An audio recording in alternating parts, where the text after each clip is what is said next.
Alam ko na marami sa inyo ang hindi ako gusto. Bakit tayo magpapaututo sa kanya? Bumas ka dyan. Anong forma ang tinitry sa sabi mo? Alam ko na sa tingin ng iba, ako ang sumira sa isang tao na minahal niyo. Sampaling ko siya sa publiko. Ngayon na. Isang pinuno na binigyan ninyo ng tiwala. I am now your enemy and you have to be out. Kaya't hindi ako narito para makipagtalo. Hindi ako narito para ipilit ang sarili ko sa inyo. Narito ako dahil sa bayanan.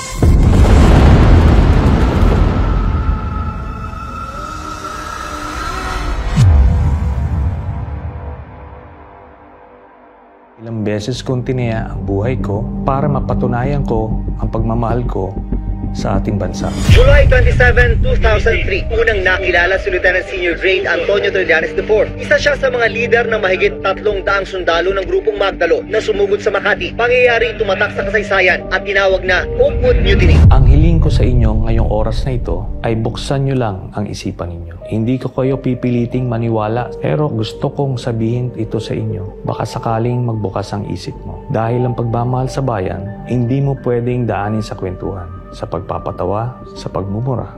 Madadaan mo ito sa katotohanan. Ito ang buong kwento ko. Noong 2016, nagsimula kaagad ang patayan. You have to shoot them dead. My son is not supposed to be like this. Kami noon sa Senado, sa oposisyon, iniisip namin ano ito nangyayari. Nihinto ba ito? Kaso araw-araw, daan-daan ang namamatay. Naaalarma kami dahil bilang miyembro ng Senado, ang katungkulan namin ay pumuna ng mga kamailian na nakikita natin sa ating lipunan. Naghain kami ng resolusyon, hindi po ito panggugulo. Ito po ay isang checks and balance ng ating sistema na para siguraduhin na walang maglalabis ng poder sa iba't ibang sangay ng gobyerno. Si Sergeant Arturo Las Cañas ay isa sa mga leader ng Davao Death Squad. Nagmamatigas nun at dinidinay niya lahat ng mga paratang sa kanya. Namatay din ito sa Davao City. Your Honor, I think I'm not in a position to answer, Your Honor. During the investigation, lumabas po si Mr. Edgar Matubato. Siya ay isang original member ng Davao Death Squad simula pa noong 1989 or 1990 at kung saan dinitalye niya kung paano nagsimula yung Davao Death Squad, sino-sino yung mga pinuno nito, paano sila na-organisa, paano sila pumapatay, hanggang nung umalis siya nung mga 2011 or 2012 dahil napagbintangan siya na siya ay pumatay sa isang personalidad. Dahil sa bintang na ito, si Edgar Matubato ay tumakas papuntang Maynila at nag-walk-in siya sa Department of Justice noong 2014. Bakit po nandito kayo? Para malaman ng taong bayan ang ginawa namin sa Davao City. Para mabigyan ng katarungan yung lahat, yung namamatay ng mga inosente. Siya ay kinwestiyon ng NBI agents, tinitignan kung totoo ang kanyang storya at dito na nga mas lumalim yung investigasyon. Yung lahat ng mga pinangalanan ni Mr. Matubato na mga miyembro ng Davao Death Squad, na mga miyembro rin ng Philippine National Police, ito ay pinatawag namin sa Senado. Itong si Sergeant Arturo Las Cañas, kinalaunan, siya ay umamin na totoo nga lahat ng mga sinabi ni Edgar Matubato at mas marami pa siyang sinabi tungkol sa Davao Death Squad. I would like to ask for an apology and an understanding of what I have said because I'd like all the testimonies of Edgar Matubato against myself. Sila talaga ang nag-organisa nung Davao Death Squad under Mayor Rodrigo Duterte. At ang mga sinalaysay nila Edgar Matubato at Arturo Las Cañas ang mga naging basihan ng unang communication na naisampa sa International Criminal Court. Ito ay nung panahon na naging miyembro tayo ng ICC nung November of 2011 hanggang March of 2019. Si Arturo Las Cañas, masasabi ko na meron siyang photographic memory. Kaya nung siya ay in-interview na ng ICC investigators, isang linggo siyang na cross-examine. Sinubukan talaga, balibalik ta rin yung kanyang testimonya, pero pare-parehas ang lumabas na mga detalye. Ilang mga specific cases ng murder ang isinama niya sa kanyang 186-page affidavit, kung sino yung mga miyembro ng hit squad, sino yung nag-drive ng getaway vehicle, gamit na pagpatay, saan pinatay, dinala at nilibing. Ganun kadetalye ang kanyang affidavit. Kaya dahil dyan, siya ay naging star witness. Sa report ng The New York Times noong 2017, nasa kustodiya na raw ng ICC o International Criminal Court si Las Cañas na nagbibigay proteksyon sa mga testigo. Lalo na doon sa panahon na mayor si Duterte. Ngayon ko lang po sasabihin, meron pa pong isang hitman na nauna nang nagpunta sa ICC ng Witness Protection Program nila. Parehas ang sinabi nila. Kaya solid ang ebidensya po doon ng kaso ni Duterte. Nung presidenta na si Duterte, ang sinasabi ni Las Cañas, ando doon siya nung binuo yung transition from the Davao Death Squad to the National Death Squad. Yung template sa Davao, kung paano nila ginawa, ganun din ang gagawin. Meron silang reward system para maenganyong pumatay itong mga members ng Davao Death Squad. Bawat ulo may presyo. Small targets, 5,000, 10,000. Pagka malalaking mga targets, meron 50,000, may 100,000, hanggang 300,000 dun sa isang pinapatay nila. Binibigyan sila ng picture, binibigyan sila ng address, binibigyan sila ng target, tapos pinupuntahan nila at pinapatay nila. Ina-assume nila Matobato at ni Las Cañas na kung ang sinabi sa kanila ay ito ay pusher or drug addict. Sa totoo lang, hindi nila alam kung ano yung sinusubo sa kanila. Nung binuo sila, ito ay paniniwala nila na sila ay nakakatulong sa lipunan, na nililinis nila yung mga dumi ng lipunan. Pero kinalaunan, namomotivate na sila doon sa reward. Kaya dahil sa tiwala nila kay Duterte, akala nila lahat ng yun ay totoo. Until napapaisip sila kung totoo ba talagang mga salot sa lipunan yung pinapatay. Kasi meron silang pinatay na isang pamilya. Merong mag-asawa, may buntis na babae, tapos may anak na bata. Kaya doon sila nagtatanong, ano ba itong nangyayari talaga? Lumabas ang sagot noong 2003, nung nakilala ni Mr. Las Cañas si Michael Yang, Sammy Uy at Charlie Tan. Ito ay inendorso sa kanila ni Duterte na poproteksyonan nila. Nakita nila na itong mga Chinese drug lords na ito nag-i-import ng mga chemicals na pangbuo ng mga shabu. Ito ay nag-i-export papunta sa ibang bansa, ginagamit ito pang supply, pambenta. Ito ay ni-raid ni then Captain Asierto at pinagpapatay nila yung mga Chinese chemists na nandoon. At meron pa silang inilabas na siyam na Chinese na galing din doon sa Shabu Laboratory na inutusan sila ni Duterte na patayin lahat. Mr. President, you ordered the killing of Mr. Alan C. along with the 10 other companions.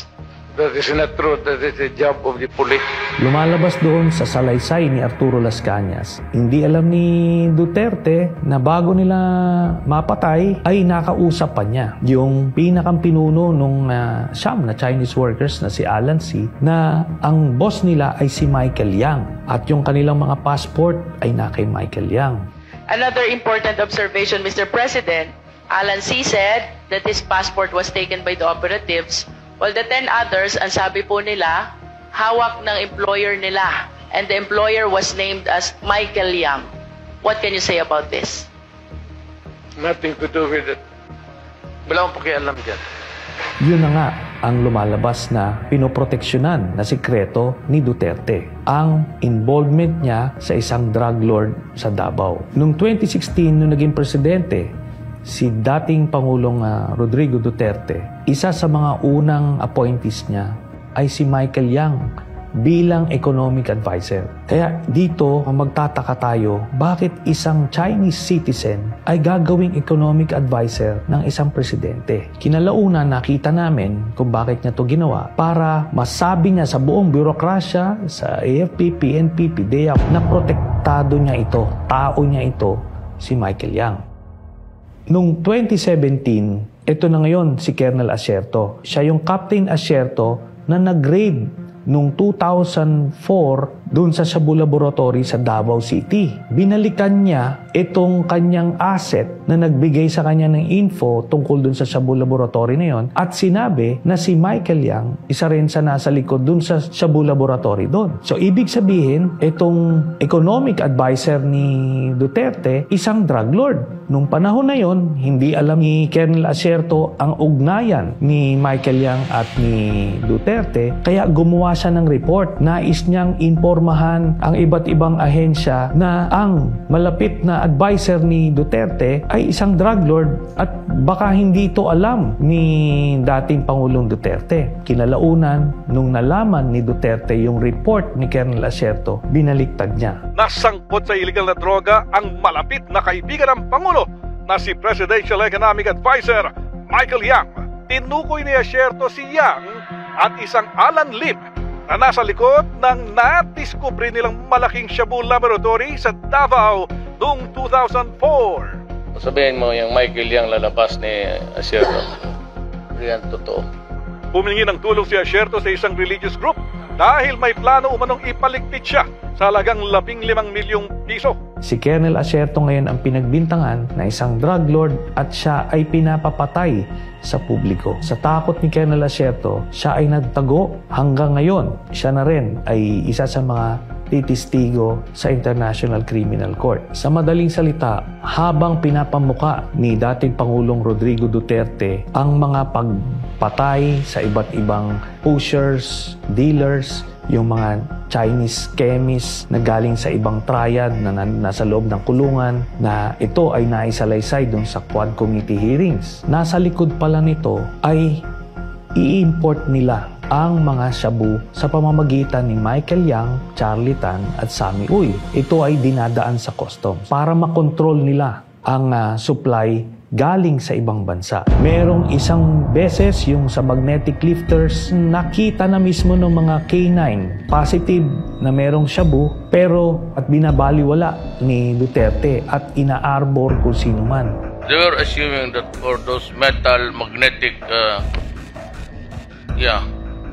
contained, so the borehole, there was nothing there. It was pure speculation. Ayon sa PDEA, naabutan nilang butas at walang laman ang lifters dahil naiposlit na ang droga palabas ng warehouse. Kaya ni isang drug lord ay walang nakasuhan dun sa mga tonetoneladang mga na-import na shabu. Ang nagpa-facilitate nitong lahat, una-una si Pulong Duterte, ang kanyang son-in-law na si Mans Carpio, ang Customs Commissioner Nicanor Faeldon, at iba pang mga personalidad na nakadikit kay Duterte mismo.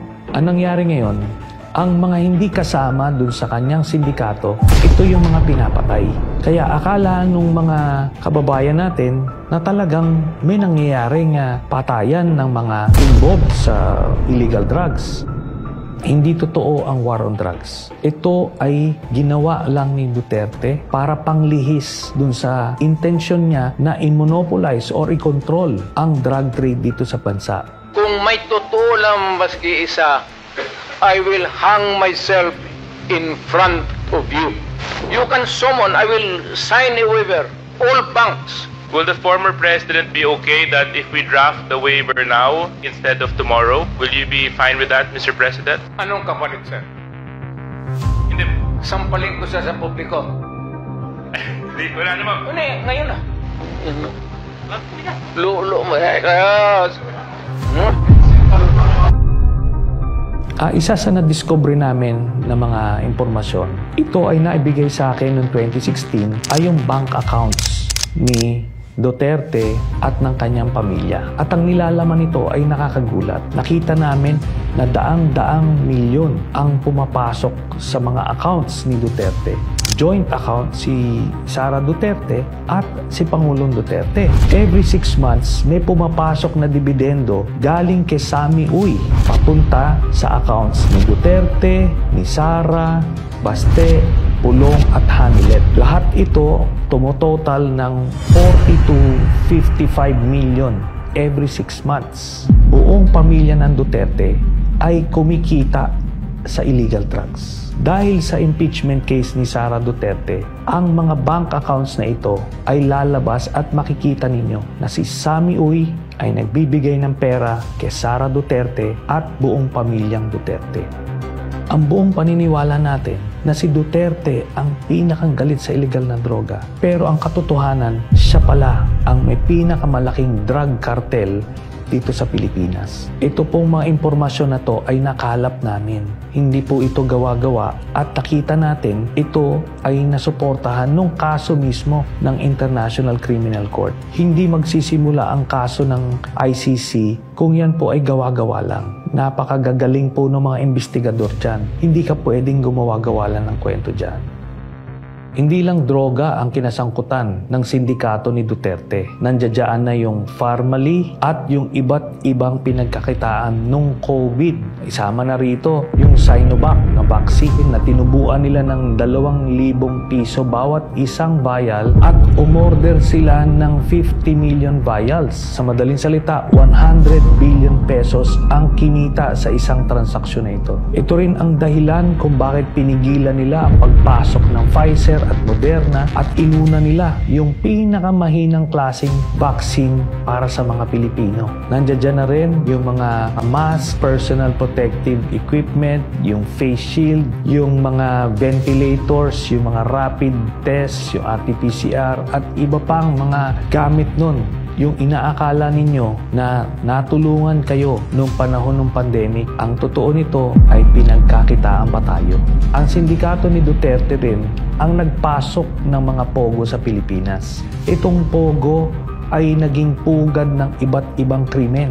Human trafficking, cyber pornography, money laundering at iba pa. Na-discover nga dito sa mga Quadcom hearings na lumabas yung mga pangalan nila Alice Guo at iba pa. Makikita natin dito si Michael Yang ay kasama sa Pharmally, kasama rin siya sa Pogo at kasama siya sa drug cartel. Sa makatuwid, ang pinaglingkuran ni Duterte ay hindi Pilipino, hindi kayo, kung hindi si Michael Yang ng China. Sa mga nagsasabi na ang lahat ng mga nangyaring ito ay isang political na away between Marcos at Duterte, 2017 pa lang ay final ko na ang kaso. Wala pa po sa pwesto si President Marcos. Halos 8 taon na inimbestigahan ito ng ICC. Nabunga lang ito ngayong panahon na presidente si President Marcos. Hindi po ito panggigipit kay Duterte, kundi isa po itong katunayan na mayroong hustisya sa mundo. Kaya patuloy ko pa rin itataya ang buhay ko para sa inyo. Dahil alam ko, punong-puno tayo ng pangarap na gusto nating magbago ang bansa natin. Kaso nga lang walang tumatayo, walang nakikipaglaban, at walang totoong nagmamahal. Masakit man tanggapin, Pilipino tayo, pero binababoy tayo. Kaya ako ito pinaglaban. Na kahit itaya ko ang buhay ko, hindi ko tatalikuran ang pinangako ko sa inyo.